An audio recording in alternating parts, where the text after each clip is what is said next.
দেখো এখানে কিভাবে জল পড়ছে, কিভাবে বৃষ্টি হচ্ছে। দেখো আমি ভাবতেও পারি না এটা মানে কাঁচাপাড়ার পাশে, কিন্তু এত বৃষ্টি হয় এখানে, মানে এত গাছপালা, তোমাকে চারিদিকটা দেখায়, এত গাছপালা, মানে অথচ রাস্তার ওপরেই। আর সত্যি ওয়েদারটা এত ঠান্ডা না এখানে, মানে আমাদের ভীষণ মানে ফিলই হয় না আমরা শহরাঞ্চলে থাকি। শুভ দুপুর।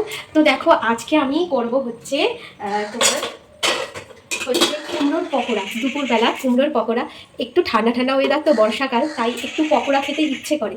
তো দেখো এখানে নিয়েছি কুমড়ো, এটা পুরো গ্রেট করে নিয়েছি। আর তার মধ্যে আমি প্রয়োজন মতো দিয়ে দেবো হচ্ছে বেসন। হ্যাঁ ঠিক আছে, কিচ্ছু লাগবে না, খুব সহজ পদ্ধতি। আর তার মধ্যে দিয়ে দেবো হচ্ছে একটু হলুদ। হলুদটা না দিলেও চলে, তোমরা স্কিপ করতে পারো। কেন হচ্ছে হলুদ এমনিতেই তো কুমড়ো হলুদ একটা রং আসে, সে কারণে হলুদ না দিলেও চলবে। আর তারপরে দিয়ে দেবে হচ্ছে কাঁচা লঙ্কা, লবণ, স্বাদ মতো, ব্যাস, আর কিচ্ছু লাগবে না। খুব সামান্য ইনগ্রিডিয়েন্টসেই তোমার হয়ে যাবে হচ্ছে পকোড়া। আমার মতো তোমরাও ঢেলো না, আমার একটা আন্দাজ হয়ে গেছে, চোখের আন্দাজ। অনেক দিন ধরে যারা রান্না করে না তাদের কিন্তু একটা চোখের আন্দাজ হয়ে যায়, এটা একদম সত্যি কথা। তাদের অত মাপ লাগে না যে কতটা হাতে তুলেই কিন্তু তারা ভাগ করে দিয়ে দেবে, একদম স্বাদটাও ঠিক একদম একদম পারফেক্টই হয় যারা প্রচুর দিন ধরে রান্না করে।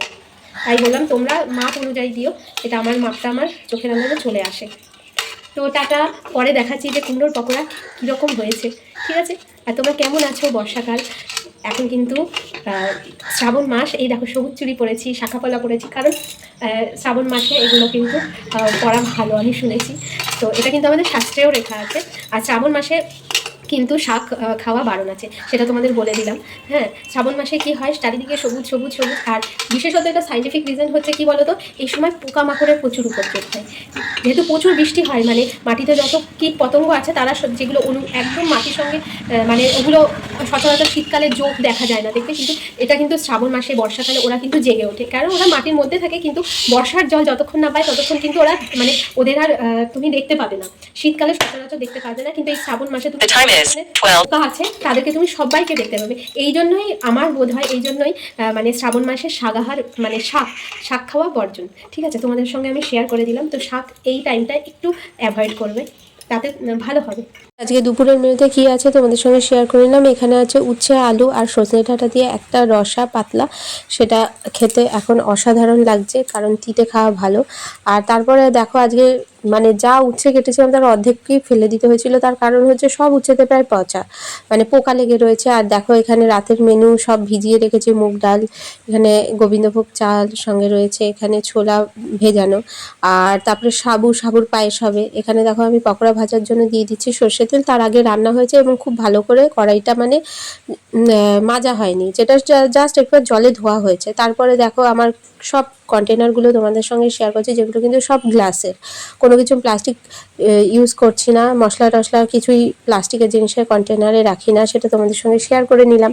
আর দেখো তারপরে আমি পকোড়াগুলো ব্যাটারটা ছেড়ে দিলাম, আর কি এটা সত্যি খেতে অসাধারণ হয়। তোমরা সন্ধ্যাবেলা অনেকেই ভাবো যে কি স্ন্যাক্স করা যায়, সবসময় আলুর চপ হয়তো ভালো লাগে না, নিরামিষ রেসিপিতেও কিন্তু একটু নিত্য নতুন অন্য ধরনের পকোড়া হলে ভালোই লাগে, তাই না?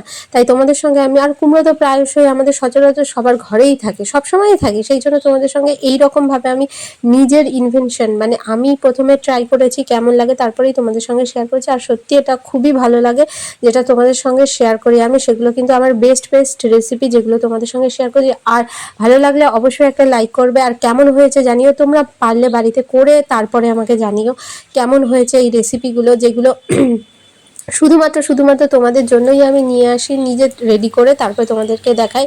আর এগুলো কিন্তু তোমরা সন্ধ্যাবেলা স্ন্যাক্স, চা কফির সঙ্গেও খেতে পারো, আবার কিন্তু সকালবেলা বা দুপুরবেলা তোমরা গরম অন্যের সঙ্গেও খেতে পারো। সব সময় কোথাও নিয়ে যাচ্ছ, বাচ্চাকে টিফিন দিচ্ছ, সব সময় কিন্তু এটা খুব ভালো একটা স্ন্যাক্স। এটা সসের সঙ্গেও খেতে পারো, যা ইচ্ছা, কোনো লঙ্কা চাটনির সঙ্গেও খেতে পারো। কুমড়ো যেহেতু একটু মিষ্টি সব কিছুর সঙ্গেই খাওয়া যাবে। তো ঘিয়ের সঙ্গেও গরম অন্যের সঙ্গে সার্ভ করবে, সেটাও খুব ভালো লাগে এবং খুব হেলদি। যাই হোক, তোমাদের কেমন লাগলো এই ভিডিওগুলো অবশ্যই জানিও। আর রাধে রাধে, দেখা হচ্ছে পরের ভিডিও।